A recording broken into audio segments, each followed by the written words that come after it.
Hey guys, this is Sol here coming at you with a quick and easy guide on how to save slash make money in Motorsport Manager.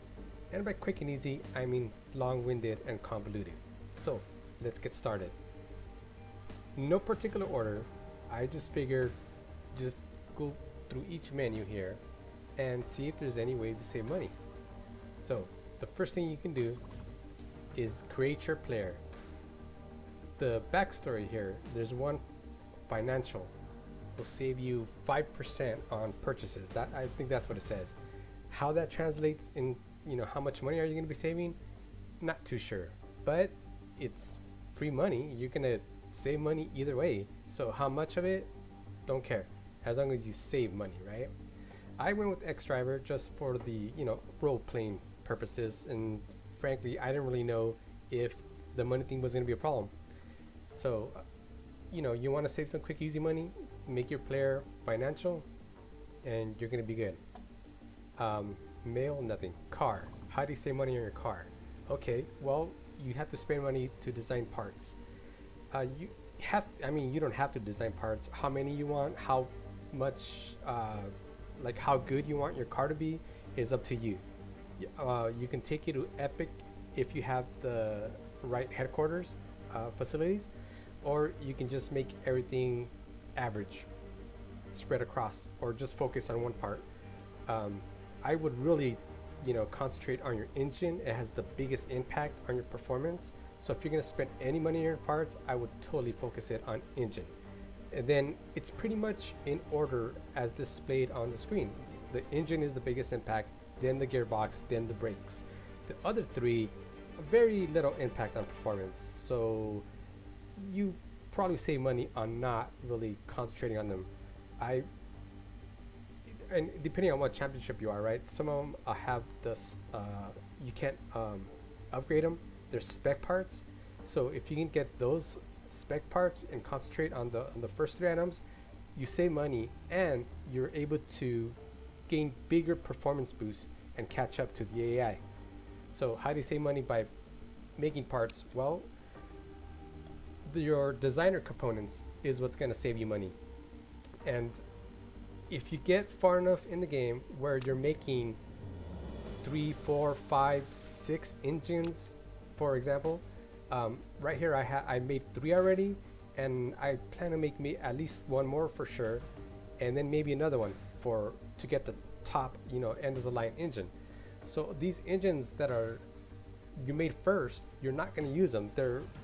You're making them obsolete by continuing to make engines. So you want to spend the least amount of money on them. The way to do that is by using your designer components. They don't cost any time, which is a limiting factor in how many parts you can design in any given season. As you can see, they add days for each level, each tier. 2 days, 3 days, 4 days. And some of them will add more. This one right here, it has a build time of +2, so it's a total build time +4 if you go with this one. If you go with this one, you don't get those +4 and you don't pay the money. And since these are basically throwaway engines, you don't have to spend all this money for engines you're not going to use anyway. So I would definitely recommend on throwaway engines, go with your designer components. They don't cost any extra money. They don't give you any extra time. So you save a little bit here and there. Not a huge savings, but you want to save money, nickel and dime it. And that's kind of the point of this video. You could just nickel and dime your way to saving money. So for parts, that's pretty much the only, well, we'll get to it later. Because we don't always want to build parts, and we'll see why later. Headquarters. There's 3 buildings that can make money for you. Well, 3.5. The helipad has potential to make money, but we're going to get to that when we start talking about marketability.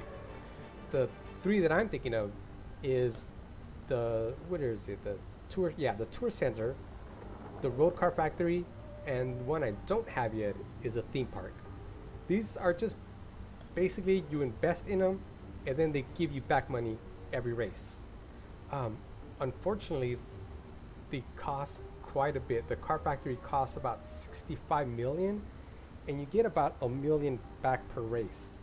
So it'll take you 65 races just to get your money back. And depending on how many races are in a season, that could be 5-6 seasons before you see any profit from this investment. But it is there, and if you're in it for the long run, I would definitely do it. The good thing is they do not cost any maintenance whatsoever. So it's pure, well, you know, profit once you make the initial investment. So no maintenance. The other buildings do cost maintenance, including upgrades. So if you upgrade it, you're gonna pay more per maintenance. So you want to make sure to upgrade your building intelligently and spread out with, you know, because you also need money for a lot of other things. And for me, money just seems like it's the most limiting, you know, aspect of this game. So I wanted to manage it better. So all these tips and tricks is just stuff that I've learned along the way, and I wish I knew them sooner than later. So build intelligently. I would totally get the factory, totally worth it. Everything else, you know, like I tried the forecasting center, and I think just one upgrade, like getting the forecasting center and then one upgrade, is all you really need. I don't really see a big benefit in going anymore. So with buildings, that's the only thing that I would watch out for. It's basically the investment on really these the tourist center, the road factory. It's a long-term investment, but worth it. The more you play, the more worth they become. Okay, team. Wow, this is just an overall on my team. Nothing there. Drivers, yes, drivers are going to be the biggest impact on how you make money or save money. And as you probably already know, you want a driver that has a trait called paid. Yeah, it's just called paid driver. This means when you use this driver in a race, including I think practice qualifying, the sponsors of this driver will pay you, and the amount they pay you. For example, this guy right here, I'm gonna guess Boisseau. It's French, who knows, right? They'll pay me 845,000. I pay him 359. So I'm making about 500,000 of free money just for using them in the race. They're paying me 500,000. In this playthrough, all my drivers are paid drivers. Even my reserve is a paid driver. Now, for your reserve, you only get half for using them in practice, and then you get the full amount for using your main two drivers in the race. So you could make, you know, tons and tons of money just by getting these paid drivers, making sure you use your practice driver, well, your reserve driver in practice, so you can at least get half of the pay. And as you can see, I'm still making a profit, because that's like 450,000 that I get, and I'm only paying her 229. It's free money that I'm getting from her. The other way you can make money with the drivers is by going for marketability. Well, that's close enough, right? So as you can see, I got 70 with this guy, and he's a paid driver. I like him. He's pretty good for making money. Lepikin, hers, not so great, right? And she's even less. But you could focus on high marketability drivers, and then your, where can I see that? Sponsors? Yeah, your marketability will go higher and higher and higher depending on your two main drivers. So if you get 100 each driver, you can hit 100 marketability here just with those two drivers. Well, and you also have team marketability, which you get along the way. You know, you're winning races, you're doing well, qualifies. I don't know if that's true, but supposedly the messages you get on Twitter, if they're positive, it increases your marketability. If they're negative, it decreases it. It's just really hard to tell because it's over a whole weekend, which includes if you won or lost a race. So it's hard to say if you did poor in practice, did that lower your marketability? That word again. Did it lower it? And then in the race, you hired it, so you don't see that it really, whatever. Like I said, long-winded, convoluted. Either way, if you go marketability, you're going to get the highest possible sponsors here. And I think, well, we'll come back to talk to sponsors here, but you want to get the highest marketability drivers so you can hit the thresholds for the better sponsors. And if you can get a paid driver with high marketability, then you're going to be set. You're going to be in really good standing. But they're pretty rare. From what I know, most of them are like hers is not bad. She was at 47. Yeah, most of them are lower than that, really low. But you're getting free money anyway because of the paid drivers. So that's two ways you can focus on trying to make money. I like the paid driver better because when you we'll get to the sponsors, it's not a given that you're going to get good deals on sponsors. It's just not. Sometimes, for example, because I might forget when I get here, I got a 4-star, and the one that I'm currently using is a 2-star because I didn't get a better opportunity. So I could have got 5, but if they only offer me a 2, you can't really do anything with that. So I get the guaranteed money from pay drivers. That's my advice to anybody out there. Just go ahead and get pay drivers. They're fantastic. Once you start winning and you want to focus more on quality drivers, for example, she's not, they're not too bad.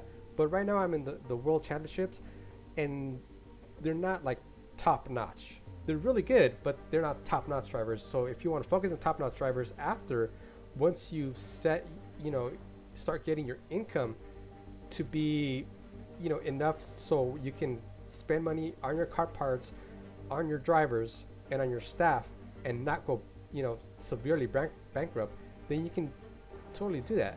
But I would, start with pay drivers to get that cushion, and then you can afford all the factory headquarters. You can afford all that by using these pay drivers. And then once you pay for them already, then you can go with high level and not worry if they're pay drivers, not worry if they're high marketability. You just want really good drivers so you can win the championship. So that would be my advice. Staff. The only way that you can save money with staff is when you renew their contract. Try to get the best offer, but that's really hard to do. I think there is a a Google spreadsheet or something that tells you what everybody, what they'll accept or not. I don't really find that all that fun. I kind of like the haggling process, even though I may go over, which is a way to lose money. So the only way to save money is to not go over. But how do you do that? Well, you kind of have to think of it as the clicks on when you click each increment here as the distance between each happiness level, right? Like sometimes they're really unhappy, sometimes they're unhappy, then they're, I don't know, content, or they're good, or they're excellent, right? Each one of those would be a click. So judging by if this guy was content with what I gave him up here and unhappy with what I gave him here, then I know that I just really need to go maybe one more click up and not be close. And then for being unhappy, you'd have to go at least 2 more clicks because you're that far away. And it also depends, this guy, it's not very important. So I can go with what I already paid him. I paid him 49 right now. If he's not I can probably get away, maybe. Nah, they never go for under. With just this, with this almost the same. And then they don't really care about these right here. But what I do is I just say, you know what, chances are I'm not gonna hit first place. So I can give them whatever money, because it kind of doesn't matter. If I'm never going to hit first place, whatever I put here doesn't really matter. And this can make them really, really happy, and maybe offset some of the unhappiness from this, because this is what's going to cost you. That's guaranteed money out of your pocket every race. This is what you want to be the lowest possible amount here. These don't really care too much. You can go all the way. Probably never. And if you hit first, you know, you're gonna get prize money. And the other thing is, if you really want the guy, don't play around too much. Their patience level, this guy has a pretty good patience level. Other guys do not. So you don't get a chance to see, you know, oh, maybe 2 more clicks will make him happy. And if it doesn't, they don't like it, they won't talk to you anymore, you've lost the opportunity to sign them. So if you really want them, I would go backwards and, oops, I swapped them. Go backwards, and by that I mean start at the end and then go, well, it's not very important, so I'll take away maybe 4 or 5 clicks and see how that goes. Start backwards. If it's very important, then start at the end and then go maybe 2 less, and then that probably will do it. And do that for everything else. So if you really want them, go backwards. Start from the highest and go backwards. But really, not really any like certain way to save money with your staff. Scouting.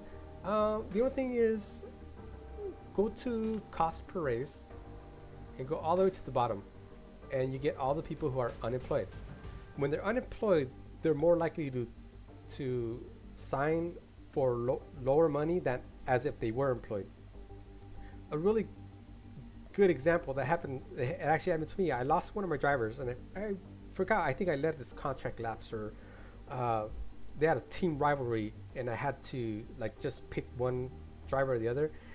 And later on, I find them in here, in unemployed. So I tried to sign them back, and it turns out they signed for less money than I was giving them already, because they were unemployed. So you could definitely save money by looking for unemployed drivers and staff, and looking for their stars. They're going to want money based on what they currently have, not what they could potentially get. So if you're willing to invest on you know, 2-star driver, and they're going to get better, they're going to get you know, past 4, but you're still going to pay them like they're a 2-star driver. Also a way to make money. Of course, that's going to take several seasons, and you know, if they get better and better, they might actually not like renew your contract with you. If you're in a lower series, if they get better, they'll want to promote to the higher series. So it's not a sure thing that you'll be able to keep that driver for very long, but I mean, the potential's there, and that's kind of the point. You save money by getting a, see this guy right here. Yeah, it's probably a girl. She has 1, you know, and a tick into second star. I can probably get her pretty cheap, maybe 30,000 per race, and have her as a reserve driver, but she's gonna be a 4-star driver. Now for my current series, in my current playthrough, that's probably not good enough, because I already have a 4-star driver, and I would really want to look at 5, right?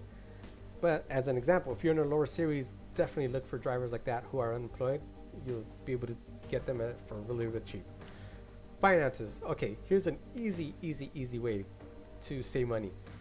Set your budget for your car, and you're not actually saving money. This is just a different way of getting access to your money. This is money that you partition. It goes into an account that you cannot touch during the season. You get it at the end of the season, so you have money to buy next year's car. And that's basically it. You're just basically a forced budget that you can't touch. So I set it to the lowest. That way I have more money during the season to play with. And the money that you put away, it gets put back into your main account anyway. So it's like, if you can budget yourself, it's exactly the same thing. You don't gain or lose anything. But I like having that extra money to play around with. And next year's car, I'll get money from the series, the your pay money, the one that you get for finishing the season, and then I just use that money to buy next year's car. So for me, like I said, you're not really saving any money, but I like having more money during the season to play around with. And that's one way to do it, lower the budget cost, easy. Another thing you can do here is request additional money. I don't see a huge drawback to this, except you do lose morale for your chairman. But if you're doing really well and you're at 100%, you can't go over. You can't go past 100. So if you're at 100, you're doing well, you can get this free money. Like for me, at the world championships, I get 2 million just for hitting this button. And my morale is not the greatest right now. I think I said some things in some interviews that he didn't like. But if you're in really good standings, you can hit that. You can get free money. You don't have to pay back. But you know, I probably reserve this as maybe like an emergency money. If you're running out of funds and you really want to build that engine for the next season, you can do this to try to stay out of the red. And that way your financial trait goes up, which I'm not even sure how effective that is. Where is it? Claire, your financial trait will go up. So don't let it go in the red and it goes down. But I don't really know how big of an impact this has on making money or saving money. So not too worried. I've gone in the red plenty of times. So I know like the lowest you can go is like -5 million, and then your chairman will stop like letting you spend money on stuff. So I've let it gone to the red, not a problem. I've only been ultimatum once, and I was able to pass. So I wouldn't worry too much. If your chairman is super unhappy, I would definitely not ask him for more money. I don't know what's gonna happen. So we left off at scouting. Oh, no, we left off at finances. Okay, sponsors. Yeah, sponsors. So if you're playing marketability, I swear that word.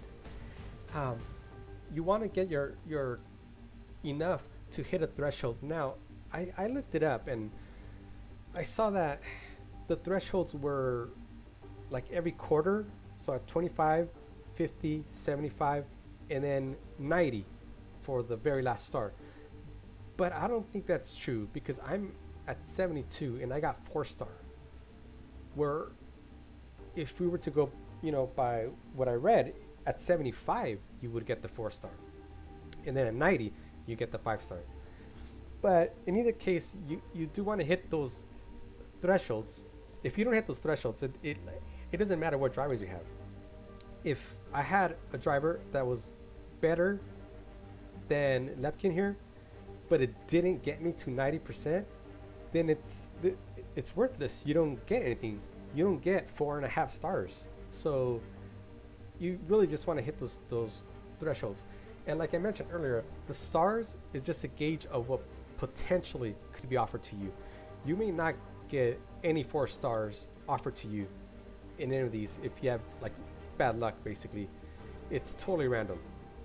And like I said, it might not be worth it to try to get that driver. Like I would lose a pay driver for a marketability driver and not get anything to show for it unless I hit that 90%. So how do you choose which sponsors are the best without getting too mathy? Because everybody hates math, right? Like even I hate math and I love math. We're gonna go with fixed payments. If you didn't know, the 2 different types of sponsors you get is a race bonus sponsor, which you have to hit a certain position to get the per race bonus.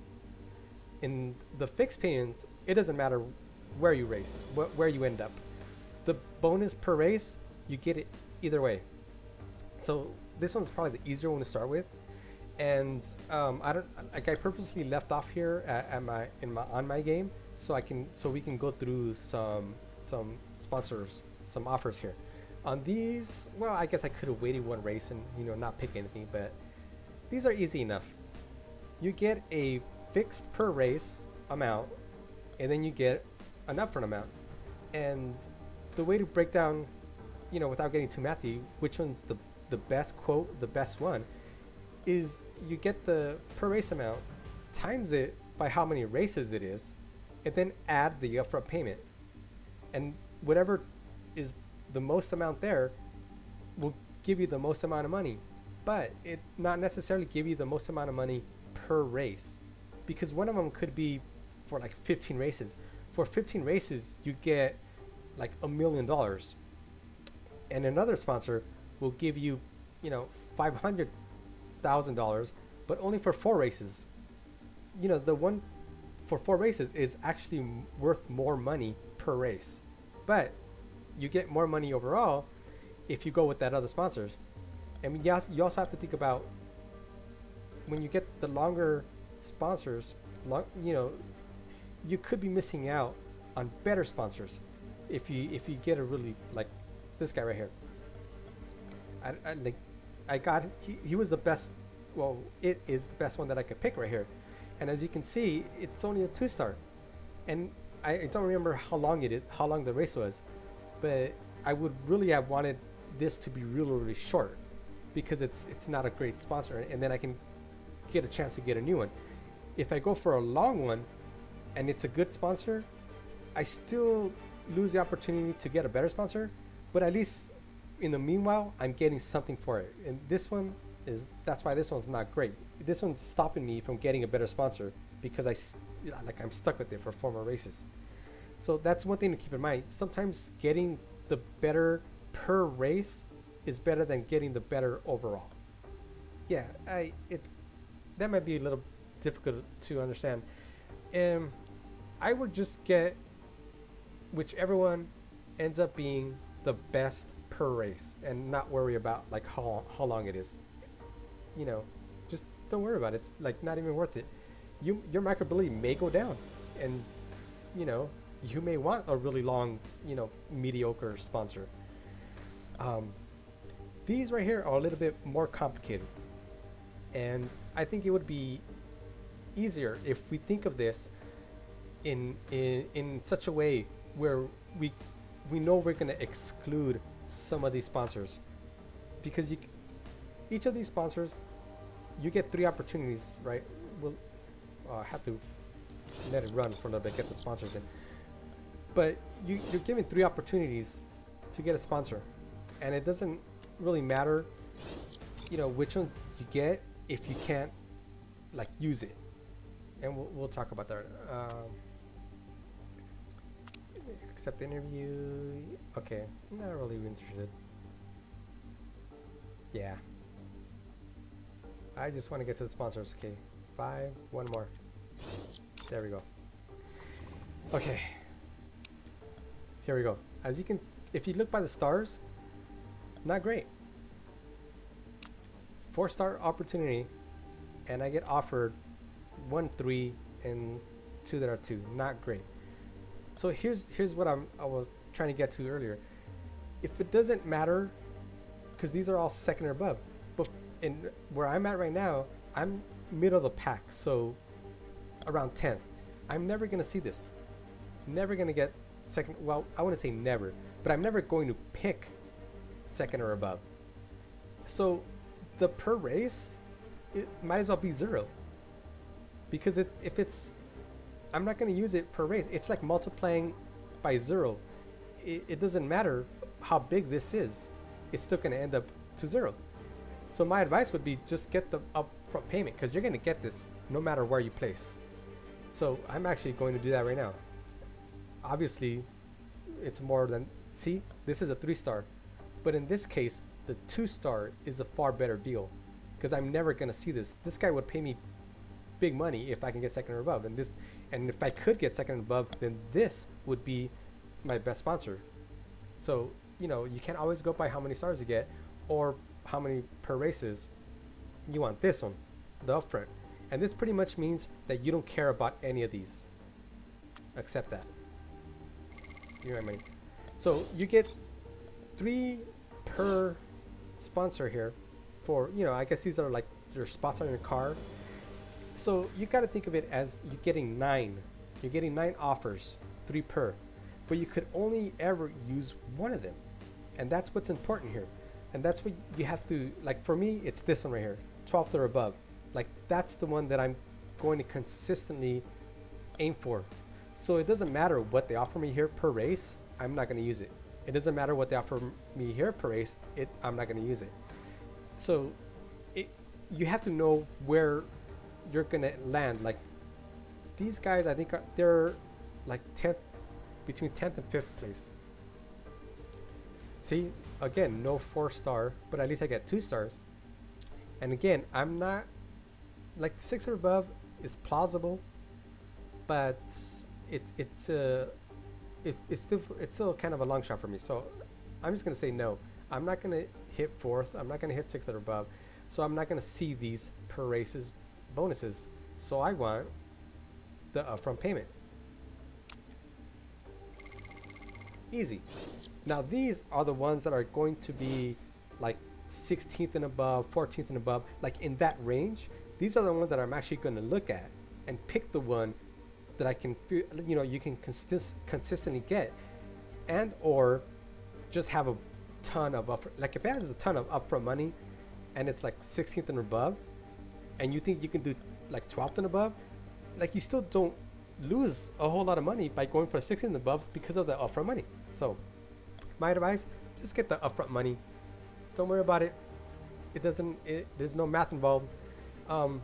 If you really want to do the math, you kind of have to get your per race bonus, multiply it for every race, add the upfront payment, and then divide it by how many races that sponsor's long for. And that gives you the value of per race. And now you just have to see, you know, hey, is a 8 race against a 5 race? And if the money is about the same, do I want the 8 race because I'm, you know, my marketability is going to go down, or do I want the 5 rate, you know, the 5 one because it's only a 3-star and I could potentially get better? That's going to be a judgment call. Like I said earlier, either way, you know, don't think about it too much. Just get your money now because you don't have to do anything for it. Like I don't have to worry about any of the other placements. I'm going to go for the, what was it, 16th? 12th. I'm going to go for the 12th or above and get my upfront money for everything else. And same thing with these. Just get the most money you can get per race, and don't worry about like how long they are, because you know it's really hard to predict your marketability. So, you know, in this scenario here, I don't think I can explain it well enough for everybody out there, but you know, just think about it. If you get the upfront money, can't go wrong. You get your money, you don't have to do anything for it, you're good. Standings, well, obviously the better your standings are, the more money you get, but that's not really saving money, is it? The calendar, how do you save money on the calendar? Okay, when you get to the point where you're going to get promoted, let's say you're doing really, really well, you're in first place, you have a pretty good lead, you have about 3-4 races left, and you want to get promoted, right? You get a choice. You don't have to, and you want to get promoted. The only way that I can imagine saving money here is stop making car parts, because and this is not like a money saving tip, but it's a tip that everyone should use. Is the parts that you design, the 2 best parts by performance, not by max performance, but by the actual performance, is what you start the next season with. So this, like if I were to go to next season, this 965 would be my stock default engine that then I get to improve even further. So what you want to do is end the season with your highest possible performance, because you take the performance with you, and you only take the performance with you. Reliability doesn't matter, it gets reset. The bonuses on conditional improvements, like this is, you know, I get a bonus if I use wet tires, and I got this because it's the designer part, so it didn't cost me anything, it didn't cost me, that's why I got it. But I won't take this with me. If it has a risk level, you don't take the risk level either, which is very, very beneficial. That means you can build a part, I don't know, let's see if any engines, only have 1 risk level here. Usually you may have several, like tons. I've seen somewhere like the whole row is all risk level. Like, so what are you supposed to do? But if you have risk levels, you can get them. If they're the best performance, get the ones with the risk level because that's not going to carry over. But you do need time to improve them in your factory because it's not the potential. Here we go, improve. It's not the potential. It's not the 1060 that you're going to take. You're going to take the 965. So you want to throw this into your performance to get to the 1060. And then that sets you up for next season. And my advice is just don't build two, don't get two engines. Both of them will carry over, but only one of them will become the default for next season. So you can see here, these are my two best gearboxes from last season. But if I were to build a new gearbox, the 790 is what it's going to be the base. Build a new gearbox. 789. That's going to be the base that you go for. So the other gearbox, that second one, didn't matter. Doesn't matter here at all. So why try so hard to build two gearboxes, right? You only need this one. And then you start like leaping forward with your performance. And that's why it's such a good tip. Build the best you could. Only one though, including risk levels, and that sets you up for next season. But like I said earlier, if you're gonna get promoted, don't do that. You don't have to do that because in the next series everything gets reset. So you're not gonna carry over anything from here. So you can stop building parts and you save money that way. Is it a big deal? Not really, because when you get promoted, everybody gets more money. Like you get more money for winning races, you get more money from your chairman, but at the same time, your drivers and staff will also expect more money. So another tip here, what you can do is if you're gonna, let's see, where's my staff? If I'm gonna get promoted, what I would do is renew these contracts. Like she's still good. Yeah, it's not time to, it's still good. But these guys right here, renew their contract, then promote. So you can keep their wages at this level, but be in the next series where they would expect double it. But sometimes they're actually pretty smart where they won't renew because they know that the team is of the caliber to be in the next series. So they won't renew with you, and they might actually tell you like, I don't want to renew because I want to be in a better tier, in a better championship. And then in that case, if you want to keep them, you have to promote, then renew, and they will accept it at that point in time. So I don't know if I forgot anything. Those are just some tips that I've come across when I was playing, and I'm like, you know what, I wish I would have known, this stuff when I started playing. So like, hey, let's make a video. Why not? Everybody's got to start somewhere. So this is my video on saving money. Hopefully it's not too long-winded and convoluted, and you guys are able to find some merit, and maybe you can have that spare money at the end of the season. You're struggling for cash. You want to get the next best driver. You want to make sure you get all your parts improved. You need money for the money's gonna stop you from doing a lot of the things that you want to do. Your headquarters is gonna start getting expensive. You're gonna start paying for upkeep. You need to start investing in money saving strategies early, and then it pays off. Like I said, those buildings that you paid for early, they're gonna start paying you. As we can actually see, I get 500,000 per race, and these are sponsors. HQ income, nearly $1 million from buildings that I got earlier. And so scripting and saving could get you that building earlier, and then you can totally splurge on car parts, especially engines, because you're going to be building more and more car parts. It's not just like you're going to stop getting to average. You want to get all your car parts average, that's fine. But when you want to get all your car parts to epic, like that's a lot of building that, and you're gonna get a lot of throwaways. So this my last engine probably cost me like $10 million just to get there. So you add, you know, 10 million. These are probably the same thing. These are, you know, a little bit cheaper, but still, it's an investment. So scripting and saving early will allow you to get, you know, another part here and there, which, like I said, carries over to the next season. So you start off better, and then in that season, you get a be able to buy that extra part to get you even better, and you get a little bit of a snowball effect. So, you know, that's why I'm thinking this video, it could help you save money early, invest, snowball, and be able to basically get where you want to be a little bit faster. Anyway, I think it's long enough. Thanks you guys for watching, and have a good one.